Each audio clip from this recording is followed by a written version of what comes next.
Hello, look at what I have here. Smart Slate that came along in this nice little Versaflex bag. Ta-da!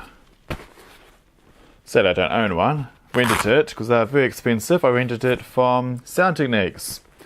The only and the best store in New Zealand if you want to be buying or renting any kind of pro sound gear. So yeah, definitely.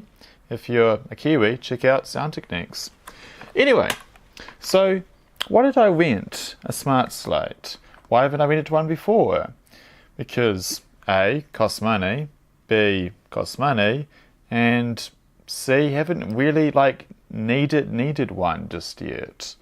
When at some point I'd get on some kind of sheets that would want that extra layer of insurance that having a Smart Slate has, for what is going to be relatively actually small cost and the overall budget of it if it's a fairly large scale shoot.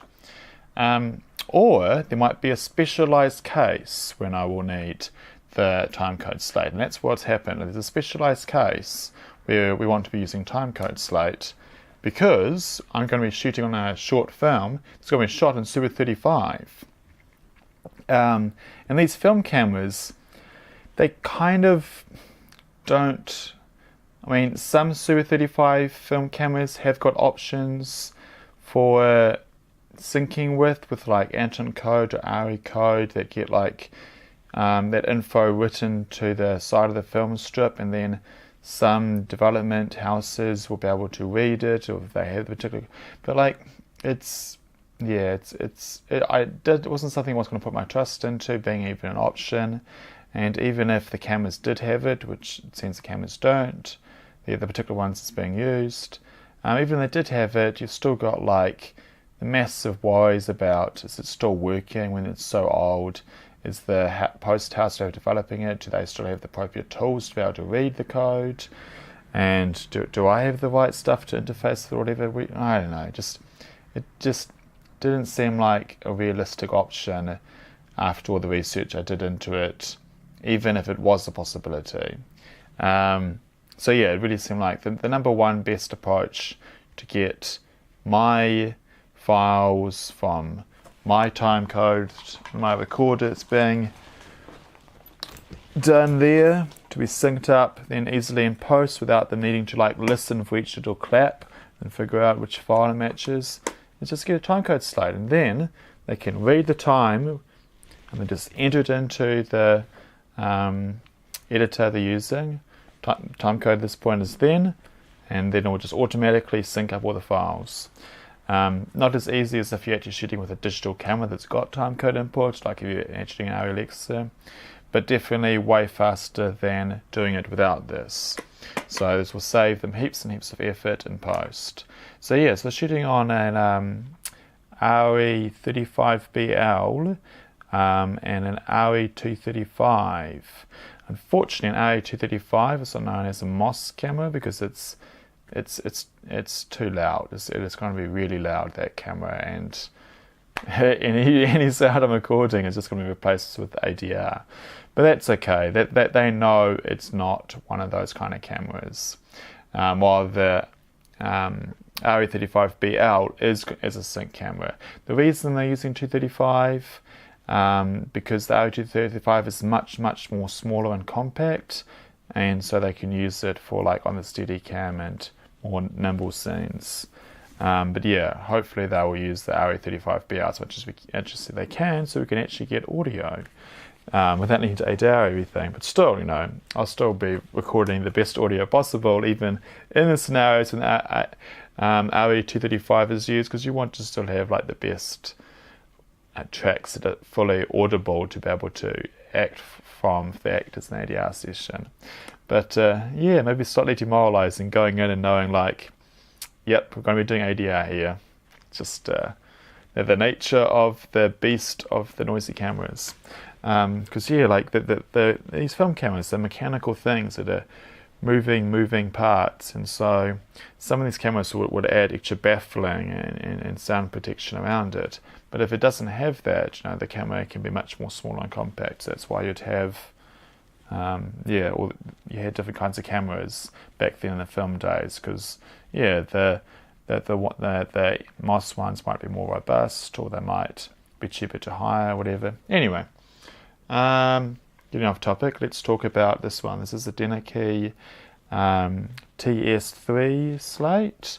It's still very much a current relevant one. It's, I think, the second most popular slate on B&H at the moment that's still being sold. Although it's actually from the 1990s is when this came out. So it's basically, yeah, 2 decades old.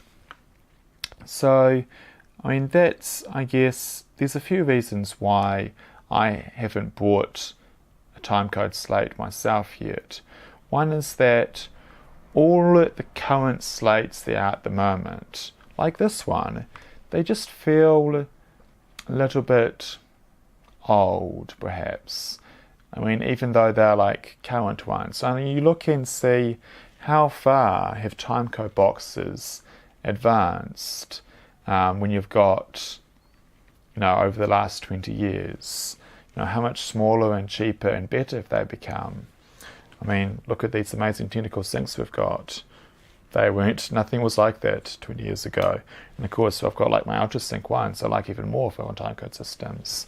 And, you know, because, you know, these are getting old now, in a way. Plus, you know, they've brought out the newer tentacle sync E's that are even nicer than these, the tentacle sync E's.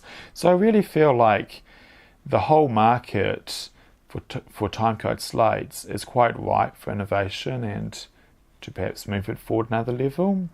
You know, just be smaller, more compact, more user-friendly, more features. So yeah, when you're setting this up, let's show you it. There was one timecode slate I was actually thinking about, which is actually another one from Deneke that's a slightly different version. This part got replaced with another LED strip, so 2 rows of LED strips. So we actually show extra metadata. And so then if you've got a timecode systems limited wave or blink, like I've got, wave or pulse, that's the other one. Yeah, wave or pulse, I've got a wave. You can then use over the blink network and communicating via 6 series sound devices recorder, on which point I hope sound devices with the Scorpio keeps that partnership with timecode systems open and supports this in Scorpio as well. You can then, over the big network, show that metadata be shared across from the sound recorder to be displayed on here as well. So that seemed like a pretty cool feature. But I didn't buy it because, you know, it was expensive and I was going, and I don't really need it, but I was sort of looking at it, and then I just noticed last year it got discontinued. I mean, this is still current though, it hasn't been discontinued. So I'm not sure why. I thought maybe it's been discontinued, what do they call it? The Deneke TC, I think, or something. Anyway, I thought maybe it got discontinued because they're going to replace a new updated one in partnership with Timecode Systems Limited again. But I don't know, like that was back last year.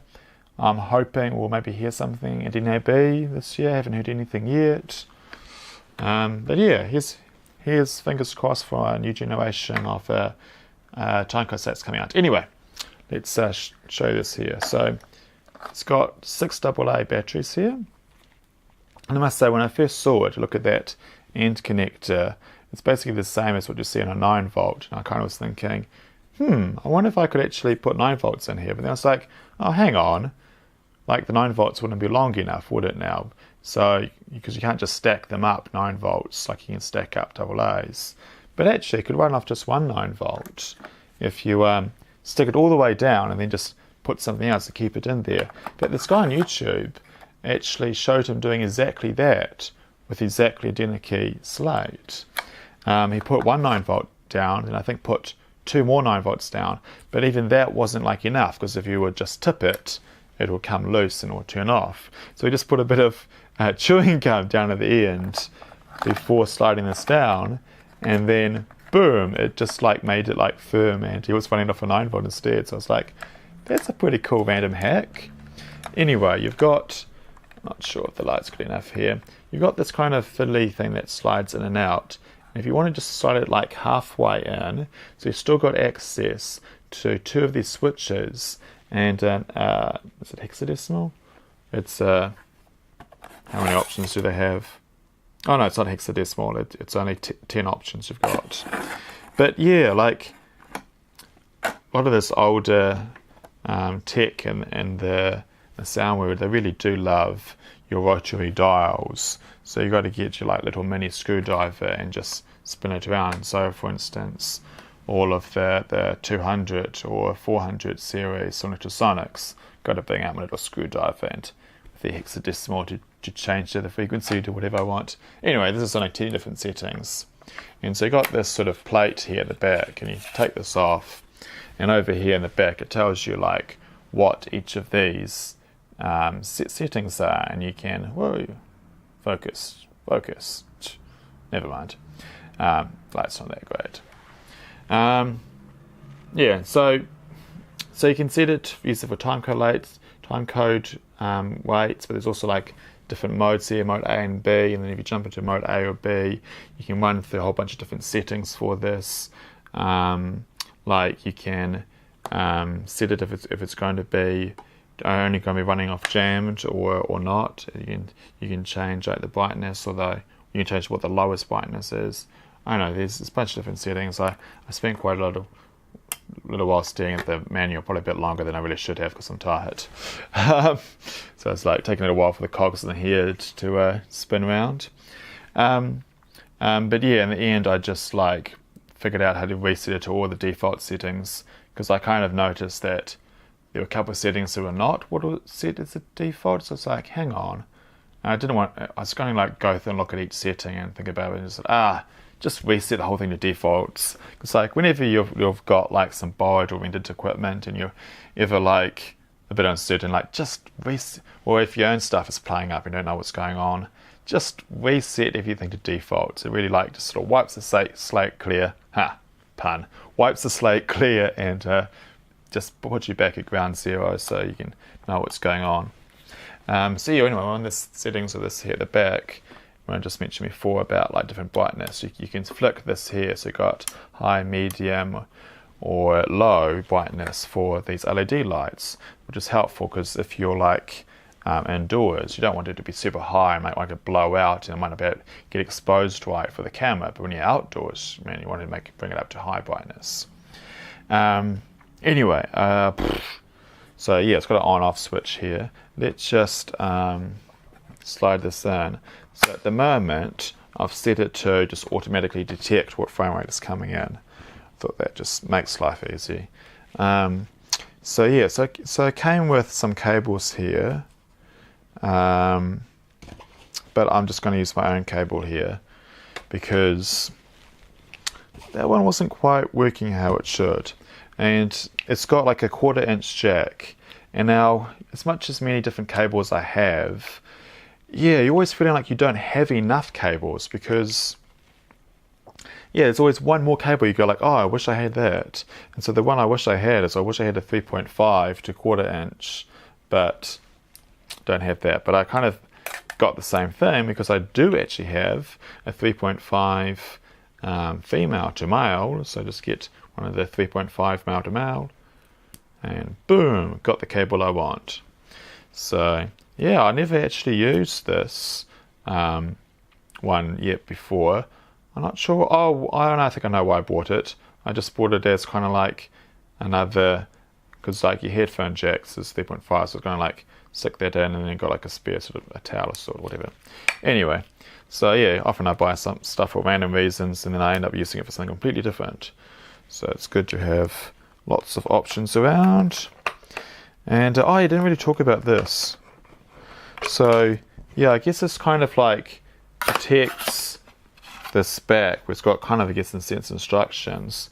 But also the idea is that the camera assistant could actually, I saw this in like one of the Deneke advertising stuff. They could put a rubber band here and then put the camera notes here so I can write down the camera notes. So I guess that's a handy feature for the AC that's kind of integrated like this, that both their notes pads and inside this. But also, it does feel like it's a little bit loose.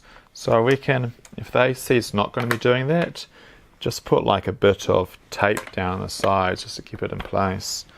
And they've also, when this doesn't come with Deneke, but you can see it's been set up by either the rental house or somebody who's using it. You've got a female and male options of hooks. You've got the two different hook options. And, the softer hook option with the Velcro.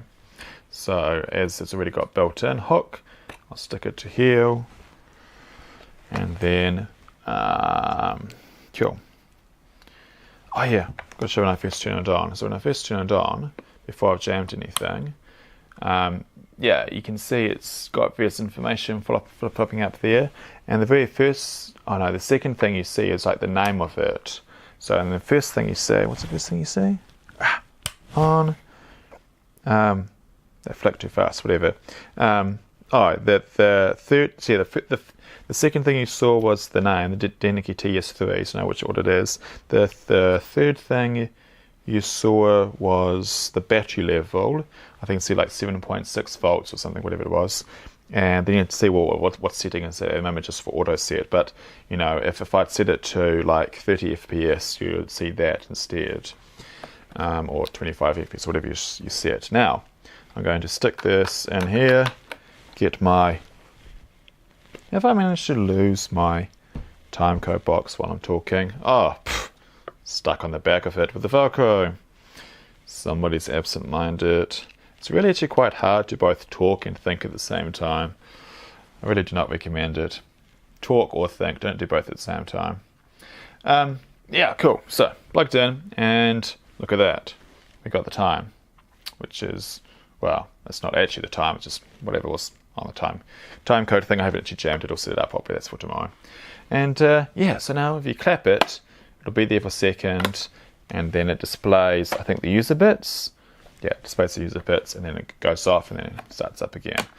So, there's a bunch more stuff I could talk about it that I have sort of starting to learn about, but yeah, that's kind of starting to be the limit of my knowledge about it at the moment. Although I might quickly mention it has also got a 4-pin XLR on the side there. Apparently this 4-pin XLR can be used to both power it and also send timecode down the same one connection.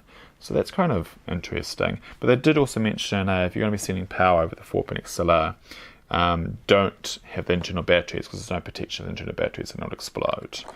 And you've also got a diagram here on the back that will tell you exactly what each of the pins are for the 4-pin. So one is ground, and so on. Cool. That is enough about this timecode slate. I think I'm going to be using it, and I can talk about it more later when I've actually been using it. Sweet. Might just quickly say, so it does actually have an option, because it does actually have internal timecode. So there's an option there to either have it run or jam. I'm going to actually have the jam option. Just use my small tentacle on the back all day long, just for my peace of mind, just in case there's some option I may have missed. This is obviously much more straightforward and less likely, it's going to work better, I think. Because if I have enough time to be 100% sure about running on it internally, the timecode generator. But if this wasn't literally mere hours of me into holding it, and I felt a little bit more confident with it, I could rely upon the internal one instead. But I probably want to run a test or two on it first. But until whatever time I've had to run a test on it, which I won't have time for, just rely upon my tentacle. That's what I'm doing. And now I really am going to shut up and say that's over and I'm done before 20 minutes. So what a speedy talk. Go me. Over and out.